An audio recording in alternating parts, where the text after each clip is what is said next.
saja, dan kompas ini sebelumnya saya sudah lewati, tapi anehnya waktu kami lewati kembali kami tersesat. Mungkin ada sekitar 5 menit bersama teman saya tersesat dan kami menemui kuburan. Di situ kuburan agama Islam yang banyak, dan saya nggak sangka bahwa kami akan melewati kuburan ini.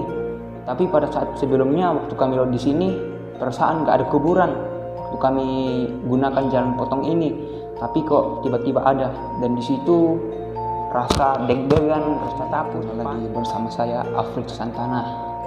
Oke, konten berikut ini saya akan menceritakan pengalaman saya pada saat saya naik ke gunung. Jadi pada saat saya naik gunung, kira-kira pukul 15.00 atau jam 3. Jadi kami sudah mulai start dari rumah ke gunung tersebut. Nama gunungnya ini sendiri namanya Buntu Sarira. Jadi gunung ini sekitar 10 kilo dari rumah ke gunung ini. Jadi agak jauh. Jadi pemirsa yang mungkin yang ada di Toraja Utara sama Tanah Toraja pasti tahu Buntu Sarira, karena gunung ini terkenal akan tebingnya yang sangat bagus dan yang paling utama yaitu jalannya yang sangat ekstrim. Jadi seperti ini fotonya. Jadi perjalanan kami itu kami lakukan hanya 2 orang saja. Mungkin waktu tahun 2018 kami pergi bersama. Jadi rencana kami mau pergi ke Sesean, tapi pada saat itu hujan. Jadi kami tidak sempat, makanya dan jalannya juga jauh. Jadi kira-kira ada 12 km ke atas tempatnya, ke atas Gunung Sesean. Jadi pada saat itu saya memutuskan dan teman-teman kita pergi ke Buntu Sarira saja, karena planning kami sudah gagal.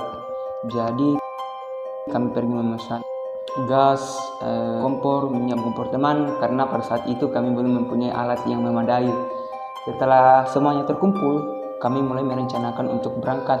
Tak disangka di perjalanan kami tidak membawa jerigen, karena gunung ini tidak menyediakan sumber air, karena di situ pokoknya semuanya tebing. Jadi setelah kami berpikir-pikir, teman saya tuh yang saya temani naik, ternyata temannya ada di sekitar gunung itu, tepatnya di Rantelemo. Jadi di situ kami singgah bersama-sama dengan dia.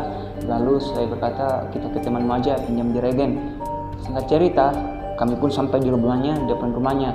Tak disangka teman saya, dia sangat berbaik hati meminjamkan jerigen sekaligus memberikan air. Tak disangka air ini air galon atau air sudah bersih, jadi bisa diminum kapan saja dan di mana saja. Setelah kami memintanya, kami pun pergi, dan temanku mengantar kami ke atas sampai di kaki, dan disinilah mulai kami menginjakan kaki di Gunung Sarira. Setelah kami ada di kaki gunung, kami pun mulai berdoa, kami mulai persiapan. Setelah itu kami berangkat. Di perjalanan sebenarnya kami ingin mengikuti jalur umum atau jalur yang sudah ada sebelumnya yang ditempati pendaki-pendaki lain lewat. Tapi bodohnya saya bilang ke teman saya, kita ambil kompas saja, dan kompas ini sebelumnya saya sudah lewati. Tapi anehnya waktu kami lewati kembali kami tersesat. Mungkin ada sekitar 5 menit bersama teman saya tersesat. Jadi di situ mungkin saya yang salah atau bagaimana, karena dalam perjalanan saya sudah hafal bahwa jalan ini nanti tembus di kaki gunung berikutnya atau kaki gunung sesungguhnya yang akan dilalui. Jadi setelah kami lewat di situ, saya sadar bahwa kami sudah tersesat, tapi kami saja tetap jalan, dan tidak tahu beberapa lama kemudian kami menemui kuburan. Di situ kuburan agama Islam yang banyak, dan saya nggak sangka bahwa kami akan melewati kuburan ini. Tapi pada saat sebelumnya waktu kami lewat di sini, perasaan nggak ada kuburan waktu kami gunakan jalan potong ini, tapi kok tiba-tiba ada. Dan di situ rasa deg-degan, rasa takut, panik mulai muncul. Tapi saya tetap tenang dan berdoa dalam hati saya. Dan setelah itu kami pun melanjutkan perjalanan. Tak disangka kami dapatkan kuburan lagi. Kuburan ini juga mirip seperti kuburan yang lalu yang kami lewati, tapi bedanya kuburannya hanya satu. Dan di situ saya sangat kaget dan saya bertanya-tanya, apakah kami ini tersesat atau bagaimana? Karena di perjalanan itu sudah hujan rintik-rintik dan perjalanannya mungkin agak jauh lagi dan matahari hampir terbenam. Jadi saya bertanya ke teman saya, jadi bagaimana ini? Jadi teman saya berkata, kita lanjut aja, mungkin nanti di depan ada tempat naik.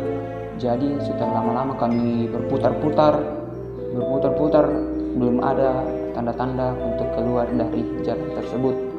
Dan beberapa menit kemudian kami mendengar suara motor dari masyarakat. Jadi lantas saja kami teriak, Om. Jadi omnya yang lewat tadi berkata, ada apa? Ya syukurlah kami pun mendapatkan jalan keluar. Tapi tak disangka dari perjalanan pertama ke atas itu sudah sangat mencekam. Setelah kami menemukan, kami pun tiba di kaki gunung sesungguhnya, di mana kaki gunung ini tempat kita mulai mendaki. Jadi pertama tadi tempat kita untuk ambil air, istirahat. Jadi di sini adalah kaki gunung sesungguhnya, yaitu tempat kita menanjak sesungguhnya. Jadi di situ matahari sudah hampir terbenam. Kami pun melanjutkan perjalanan dengan hujan-hujan karena di situ hujannya sudah agak-agak keras, tapi tidak terlalu. Tapi setelah kami di perjalanan, kami merasa ada yang ganjal atau aneh. Setelah kami, nanti saya ceritakan apa yang aneh. Kami pun melanjutkan. Pertama awalnya lancar dan teman saya satu itu nggak mampu membawa keril. Akhirnya saya bertukaran keril, saya membawa kerilnya yang agak berat dari keril saya dan membawa jeregen. Jadi saya suruh dia duluan ke atas agar nanti bisa opor-oporan membawa jeregen. Setelah itu beberapa menit kemudian kami pun sampai. Tak disangka kami bertemu dengan pendaki lain, yaitu berada di gunung sebelah. Jadi di sebelah itu tempatnya agak luas, tapi sudah agak penuh tenda karena ada orang. Jadi kami memutuskan untuk ke gunung sebelah untuk melihat keadaan. Atau setelah kami sampai, kami pun membersihkan sisa-sisa bungkus mie instan, sisa-sisa tempat air aqua.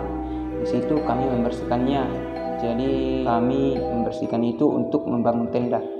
Setelah kami memasang tenda, memasang playset, menyiapkan kompor, menyiapkan mie instan, kue, kopi, kami pun mulai merasakan keganjalan.